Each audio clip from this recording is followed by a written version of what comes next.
Потеря Авдеевки стала сокрушительным поражением Украины, пишет Вашингтон-Пост. Есть ли выход из непростой ситуации на линии фронта? В эфире «Нехта» самые важные и интересные новости к этому часу.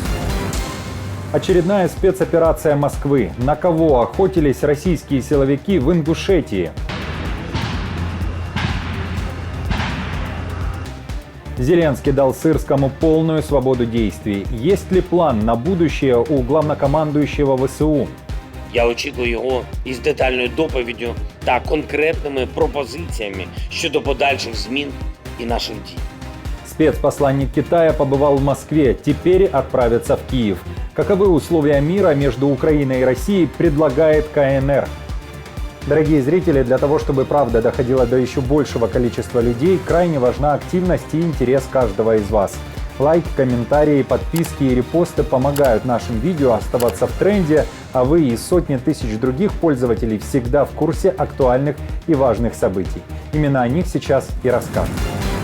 Кремль устроил очередную операцию. На этот раз не СВО, а КТО. На уши были подняты все в городе Калабурак в Ингушетии. В субботу вечером российские спецслужбы заявили о блокировке в одной из квартир жилого дома некой группировки, которая якобы собиралась устроить теракты. Где именно и при каких обстоятельствах, об этом в России молчат.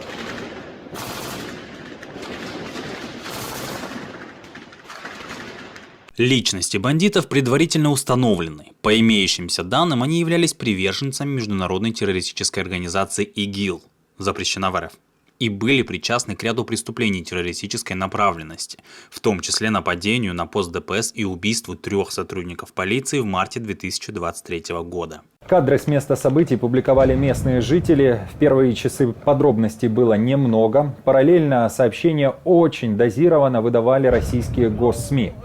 Была информация о пострадавших среди российских силовиков. Уже в воскресенье утром появились сообщения, что так называемая контртеррористическая операция завершена, а подозреваемые ликвидированы. Речь шла о 6 убитых. Российские власти сегодня разгоняют информацию о том, что вот эти люди, которые решили сопротивляться оккупационному режиму в Карабулаке сегодня, что они якобы планировали теракты, что они планировали убийство мирных жителей. Но это полная чушь. Конечно, если их сейчас убьют, у них дома якобы найдут и флаги любой раскраски, пиратские флаги, не знаю, с черепом, скрещенными костями. Да что угодно у них найдут. И будут говорить, вот они... игиловцы будут говорить, эмиратовцы, ичкерийцы, они, не знаю, они с Марса прилетели, они украинцы, они американцы, лично Байден их прислал. Да все, что угодно будут говорить. И мы должны помнить, что это ложь. Яркая ночь была и во временно оккупированном Крыму. Оттуда поступали сообщения о длительной работе противовоздушной обороны и атаке дронов. В частности, объектом внимания БПЛА была нефтебаза в Феодосии, морской нефтяной терминал. Это и правда центр притяжения. Ранее эта база уже становилась целью для беспилотников. Вот слышно уже. Сейчас будет звук нахуй. Ой-ой-ой-ой-ой, пи***. Во время атаки дронов было остановлено движение транспорта по Крымскому мосту. Временно перекрыта была и трасса Таврида. Оккупанты прикрывали объекты как могли. Напомню, в ВСУ несколько дней назад заявляли, что на полуострове начинается новый сезон бавовны. Цели законные – это объекты, связанные с ВПК России, и те, которые представляют опасность народу Украины. Насколько успешной или же наоборот безуспешной была массированная атака дронами этой ночью, в Киеве не сообщали. А вот в российском Минобороны опубликовали традиционное сообщение. Потерь, оказывается, нет. Сегодня ночью пресечена попытка киевского режима совершить террористическую атаку с применением 38 БПЛА самолетного типа по объектам на территории Российской Федерации. Дежурными средствами ПВО все украинские беспилотные летательные аппараты уничтожены на территории Республики Крым. Одесса скорбит по погибшим в результате дроновой атаки России. Один из шахедов в ночь на субботу попал в многоэтажный дом. Был разрушен целый подъезд, 18 квартир. Под завалами оказались целые семьи. На момент записи выпуска было известно о 10 жертвах этой атаки. Среди погибших несколько детей. Руйнування дуже значні, важка техніка застосовувалася, треба було підняти ті брили, але дуже обережно. І тому, можливо, комусь здасться, що досить повільно ці роботи відбуваються. Але буквально руками кожну цеглинку перебирають рятувальники. Усі ті люди, які зараз дотичні до цього процесу, допомагають, то, власне, звичайно, є певні сподівання на те, що хтось, можливо, не ночував цієї ночі, вдома не був, і люди вийдуть з часом на зв'язок і скажуть, що вони живі. Це найголовніше, що сьогодні хочеться почути, тим більше після тих дитячих смертей, які буквально дійсно емоційно захлинули нас знову. Хоча з цим, на жаль, Україна стикається фактично кожного дня. В ГСЧС Украины сообщили, что 3 человека, которых считали пропавшими без вести, нашлись, они вышли на связь. Тем временем поисково-спасательные работы длятся уже более суток. Одесситы постят фото и видео тех, кто погиб в результате российского обстрела. Злость росіянам, що вони на все це дивляться. Не тільки росіяни, а, мабуть, весь світ дивиться на нас, як ми погибаємо, як ми не прикладають ніяких зусиль, щоб нам допомогти. А до росіян тільки одна злість. Одна тільки злість. Китай захотел мира в Украине. Несколько дней назад Пекин откомандировал спецпосланников в турне по нескольким странам. Первой стала Россия. Накануне Ли Хуэй уже встретился с замглавы МИД РФ Михаилом Галузиным. Деталей немного. Сообщают, что Китай и Россия обменялись мнениями по тематике украинского кризиса. Да, именно так все эти годы в КНР называют варварскую войну России против Украины. В Москве также заявили, что мир в Украине не настанет, если к обсуждению этого мира не будет допущена Россия, и стоит учитывать ее интересы в сфере безопасности. Теперь спецпосланник Ли Хуэй должен посетить Украину, Бельгию, Францию, Германию и Польшу. Китай год назад объявил о своем мирном плане, если вы помните, а потом назначил спецпредставителя для реализации, да, для проталкивания этой повестки дня, для пропаганды, так сказать. И в первую очередь внутри своей страны и везде там, где это можно будет пропагандировать. И целый год они этим занимались. Вот сейчас они снова приходят в движение, потому что год прошел, да, обычно, как вы сами понимаете, год проходит, снова такого типа делаются заявления. А через год пройдет, вот, например, президент России выступает, он же регулярно говорит все то, что он говорит, 80-90% всего того, что он говорит вот, на протяжении всех своих выступлений, оно одно и то же, да, в массе своей, это пропаганда.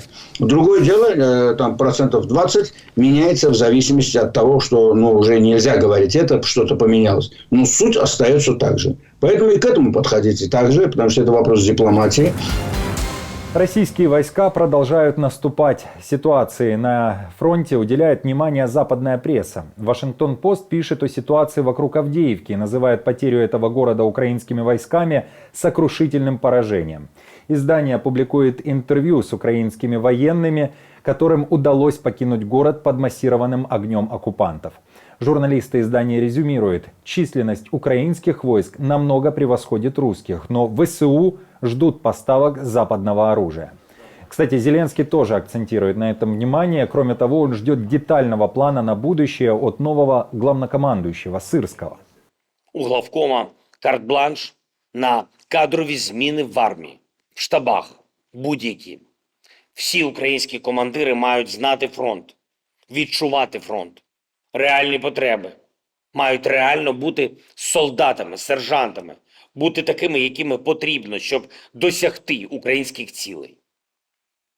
На початку тижня, після повернення генерал-полковника Сирського з фронту, я очікую його із детальною доповіддю та конкретними пропозиціями щодо подальших змін і наших дій. Казахстан сближается с Россией, Токаев в долгу перед Путиным. О новом витке в отношениях Москвы и Астаны пишет британская исследовательница Кейт Маллинсон. Она считает, что президент Казахстана должен Путину, вспоминая протесты в Казахстане в 2022 году и роли войск ОДКБ, которые были направлены на подавление митингов. Маллинсон пишет о том, как Казахстан обещает не нарушать введенные Западом ограничения в отношении России. Но практически после каждого визита казахстанских чиновников в Вашингтон они едут в Россию, где уже обещают поддерживать Путина. Маллинсон приходит к выводу, что Россия и Китай заинтересованы в том, чтобы Казахстан стал более интегрированным в их экономике и отошел от Запада, но при этом не полностью, а для того, чтобы Россия сохранила доступ к подсанкционной продукции. Напомню, что буквально накануне Токаев провел очередные переговоры с Путиным. Заявления будут носить исключительно дипломатический характер. Не поддержка санкций, а соблюдение. То есть это два разных содержания. Если говорить о поддержке, то Казахстан должен присоединиться к механизму. Но Казахстан этого не делал. Есть для этого серьезные политические препятствия. Не забывайте, что страна пережила в 2022 году, какую роль сыграла Россия в том, чтобы действующий политический режим удержался у власти. Поэтому ожидать, что Казахстан будет в этой ситуации вести себя иначе, невозможно. И плюс добавьте к этому высокую экономическую зависимость от России. Это отгрузка казахстанской нефти, основной источник доходов республики, через территорию России. То есть у России есть иные рычаги влияния на Казахстан. Тель-Авив протестует. Участники митинга требовали отставки Нетаньяху, обвиняя его в кровавом нападении Хамас на Израиль в октябре прошлого года. Я думаю, что у нас ужасное правительство. Криминальный премьер-министр, который не покидает свой пост. Он отвечает за террористическое нападение. Он кормил Хамас в течение последних 15 лет. Он давал им деньги каждый месяц, и они строили свои туннели, свою стратегию. Он главный преступник. Сейчас главный вопрос для обеих сторон, когда же точно будут достигнуты все договоренности по поводу прекращения огня. Накануне в Associated Press сообщали, что Израиль согласился на соглашение о временном перемирии и освобождении заложников в Газе. Теперь это соглашение должна утвердить группировка Хамас. Израиль контролируется коалицией полудиктаторских фашистских людей, у которых в сердцах нет добра народа. Нас вводят в заблуждение и вводят в эту бесконечную войну, которая не имеет конца. Нашему правительству наплевать на заложников, которые сейчас удерживаются в Газе. Наше правительство не заботится о народе Израиля. Они заботятся только о своих собственных интересах. Они все преступники, они мошенники, им нужно уйти. На этом пока все. Если вам нравится наша работа, вы можете поддержать ее кнопкой «Спасибо» под роликом или стать постоянным спонсором нашего канала. А мы с командой продолжаем следить за самыми важными новостями. Оперативную информацию от Нехта ищите в телеграм-каналах или на платформе X. Спасибо за доверие и то, что остаетесь с нами. До новых встреч и хороших вам новостей.